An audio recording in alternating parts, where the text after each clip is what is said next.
మీ పేరేగా వత్సల? అవును. ఎంతవరకు చదువుకున్నారు? బిఎస్సి. మీ ఆయన గారు?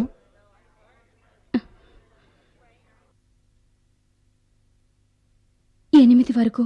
అంటే బిఎస్సి వరకు చదివిన నువ్వు 8 వరకు చదివిన అతను ఎందుకు చేసుకున్నావు? మా నాన్న బలవంతంగా చేశాడు. అంటే ఈ వివాహం నీ ఇష్ట ప్రకారం కాలా? Objection your honour. ఇష్టం లేకుండానే అతని కూతురికి తల్లయిందా? చట్ట ప్రకారం తప్పు. ఏదే నేను మాట్లాడుతున్నప్పుడు మధ్యలో మాట్లాడటం తప్పు. Your honour. Yes, proceed. Thank you. మీ మొగుడు మీద మీకు ప్రేమ ఎక్కువ. అవును. మీ ఆయన్ని ఆఖరిసారి ఎప్పుడు చూశారు? పోయిన వారం మా ఇంటికి వచ్చి వెళ్లారు. మిమ్మల్ని తీసుకెళ్ళడానికి వచ్చారా? లేదు. మరి నన్ను గదిలోకి తీసుకెళ్లి పిల్లని ఎందుకు కొట్టావని కొట్టారు. అంటే మీరు కూతుర్ని కొట్టారు? అవును. Note this point your honour. ఆఖరిసారి మీ అమ్మాయిని ఎక్కడ చూశారు? అది చదువుతున్న కాన్వెంట్లో. ఎందుకు వెళ్ళారు? నా భర్తతో కలిసి ఉండటానికి హెల్ప్ చేయమని దాన్ని అడగటానికి వెళ్ళా. అప్పుడు కూడా మీ అమ్మాయి మీద ప్రేమతో పోలేదు. ఆ అమ్మాయిని తండ్రి దగ్గరికి వెళ్ళొద్దని చెప్పడానికే వెళ్ళారు. అది ఆ అమ్మాయి వెళ్ళలేదు, అందుకే ఆ అమ్మాయిని కొట్టారు. అవును. మొగుడితో కలిసి ఉండటానికి ఆ అమ్మాయి మీకు సాయం చేయలే.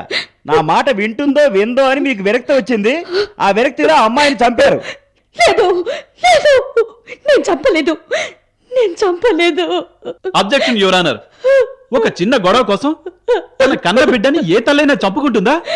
యువర్ ఆనర్, తన కన్నా 8 మంది పిల్లల్ని బావిలోకి తోసేసిన ఆవిడ కూడా ఒక తల్లియే కదండి.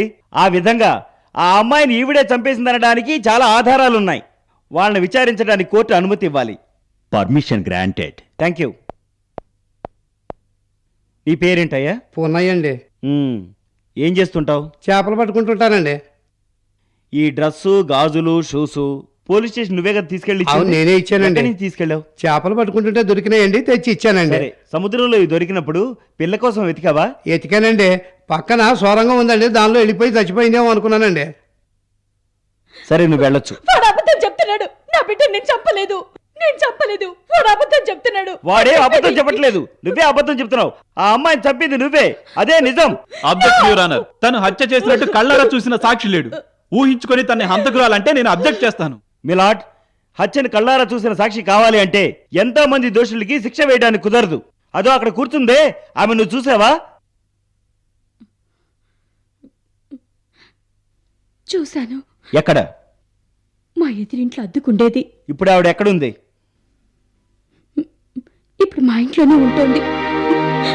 ఎందుకు ఆవిడ మీ ఇంట్లో ఉందో కొంచెం విపులంగా చెప్తావా? నీ చెప్పనా? నీ మొగుడికి ఆవిడికి సంబంధం ఉందని నువ్వు అనుకున్నావు, అవునా కాదా? అవును. వాళ్ళ సంబంధాన్ని మీరు కళ్ళారా చూసారా? లేదు. చూడకుండా ఎలా అనుకున్నారు? ఉన్నదేమో అనుకున్నాను. అంటే మీరు కళ్ళారా చూడకుండా ఊహించుకున్నారు, అవునా? యువర్ ఆనర్, నిరూపించకుండా హత్య చేశామని అనకూడదని ఎక్స్పర్ట్ లాయర్ గారు అన్నారు. కానీ ఆయన క్లయింట్ అదే వ్యూహంతో శారద మీద అభాండం వేయటం వల్ల శారదకు ఊళ్ళో ఉన్న మర్యాద పోయింది, జరగాల్సిన నిశ్చితార్థం కూడా ఆగిపోయింది. యువర్ ఆనర్, ప్రాణాలు తీయటం మాత్రమే హత్య కాదు, గౌరవాన్ని పోగొట్టడం హత్యే. ఈ విధంగా శారద గౌరవ మర్యాదలు పోగొట్టిన ఈవిడ తన మాట వినకుండా తన సాయం చేయకుండా ఉన్న కూతురిని చంపడం గొప్ప విషయం కాదు. ఆ పిల్ల చనిపోయిందంటానికి కళ్ళారా చూసిన సాక్ష్యం లేకపోయినా సందర్భ సాక్ష్యాలున్నాయి. యువర్ ఆనర్, ఈవిడికి శిక్ష పడాలని కోరుకుంటున్నాను. Judgement reserved.